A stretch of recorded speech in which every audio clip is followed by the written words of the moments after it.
saveur divine. Cette bonne nouvelle du royaume sera prêchée dans le monde entier pour servir de témoignage à toutes les nations. Alors viendra la fin. Ce pain céleste vous est présenté par Immaculée Niraneza. Shalom, shalom, mes bien-aimés de Dieu qui écoutent cette émission Saveur divine. Que la paix de notre Seigneur Jésus-Christ soit avec vous. Je vous propose de commencer notre émission par une courte prière. Père éternel, je te loue, je te remercie pour cette nouvelle journée que tu nous donnes. Merci pour chaque personne qui écoute ce message. Bénis-nous ensemble, cher Père. Bénis le message que nous allons écouter. Je prie, Seigneur, que ta parole soit vraiment le pain de vie pour toute personne qui va écouter. C'est au nom de Jésus-Christ que j'ai prié. Amen. Chers amis, vous savez que nous sommes en train de voir ensemble ce verset Romains 12:12. Il est écrit « Réjouissez-vous en espérance, soyez patients dans l'affliction, persévérez dans la prière ». Hier, je vous ai donné un message qui nous disait que l'Éternel est notre force. La joie de l'Éternel est notre force. Et donc, aujourd'hui, je continue un peu dans ce volet. Je vais continuer sur ce volet de la joie que nous puisons en Dieu. Et le titre sera « Dieu est la source de notre joie ». Dieu est la source de notre joie. Et demain, ça sera sur le volet de la patience. Et avant de continuer, je vais vous partager un petit témoignage de mon expérience. En fait, avant, je misais sur le futur et j'attendais le lendemain pour être heureux.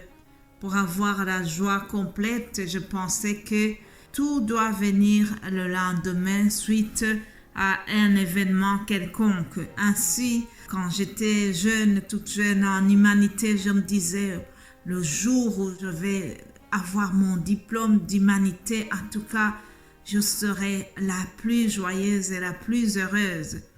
Puis, j'ai eu le diplôme d'humanité et après, j'ai misé sur le diplôme d'université en me disant, en tout cas, si j'ai la chance de terminer l'UNIF et que j'ai un diplôme d'université, ça sera ma joie complète. Une fois terminé les études supérieures, je me suis dit, en tout cas, le jour où je serai mariée, là, je vais avoir la joie complète, je serai la plus heureuse. Le mariage a eu lieu, il fallait maintenant miser sur les enfants. Je me suis dit, en tout cas, quand j'aurai les enfants, je serai une maman comblée. Alléluia. Chers amis, il est arrivé aussi un moment où je me dis, le jour où je serai grand-mère, qu'un de mes enfants me donne un petit enfant ou une petite enfant, je serai vraiment la plus heureuse. Cependant, chers amis, c'est faux. Il faut se dire que la joie de l'Éternel, c'est aujourd'hui, c'est ici et aujourd'hui. N'attende pas le lendemain pour être heureuse. Lorsque on a ce principe que Dieu est la source de notre joie, nous devons apprécier la vie dès aujourd'hui, telle qu'elle se présente à nous. Mais bien-aimés de Dieu, il y a quelque chose que nous devons garder vraiment dans notre tête, c'est que même qu'on soit chrétien ou pas, la vie sans épreuve n'existe pas.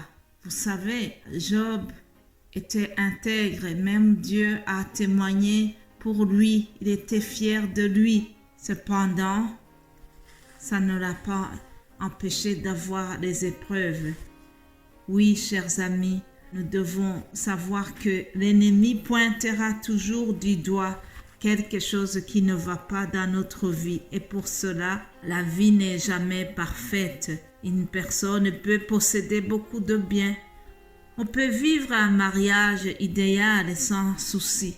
Cependant, on peut ne pas avoir une vie heureuse. Si notre vie n'est pas fondée sur Dieu, si notre joie n'est pas fondée sur Dieu, il y aura toujours quelque chose qui viendra la perturber.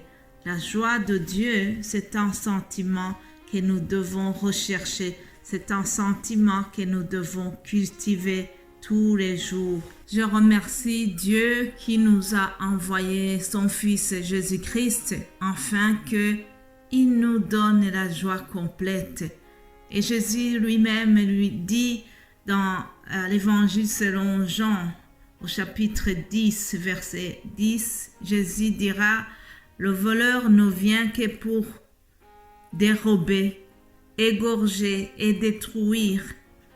Mais moi, je suis venu afin que les brebis aient la vie et qu'elles l'aient en abondance. » Alléluia. Le voleur ne vient que pour dérober. Satan rôde toujours pour nous voler, pour dérober notre joie. Satan rôde toujours pour nous égorger, pour nous détruire. Cependant, nous sommes bénis parce que Jésus-Christ est toujours au contrôle et qu'il veille et qu'il est venu pour nous donner, lui, la vie. Et la vie en abondance contient la joie. Sa joie, ça nous donne une vie en abondance. Alléluia. Hier, en terminant le message, je vous ai donné 2 astuces pour que la joie de l'Éternel soit notre force. Aujourd'hui aussi, avant de terminer, je vous donne encore 2 astuces pour que la joie de Dieu soit parfaite en nous. Il s'agit toujours des recettes tirées des paroles que Jésus-Christ a dit lui-même. En s'adressant à ses disciples, Jésus dira dans Jean 15, au verset 9, il est écrit « Comme le Père m'a aimé, je vous ai aussi aimé. Demeurez dans mon amour. Si vous gardez mes commandements, vous demeurerez dans mon amour, de même que j'ai gardé les commandements de mon Père et que je demeure dans son amour. » Et le verset 11, c'est ça qui est vraiment la conclusion de ce message. Jésus a dit, « Je vous ai dit ces choses, afin que ma joie soit en vous et que votre joie soit parfaite. Je vous ai dit ces choses, afin que ma joie soit en vous et que votre joie soit parfaite. » Alléluia. Si nous restons dans son amour, si nous respectons ses commandements, nous aurons la joie de Dieu et sa joie sera parfaite. Alléluia.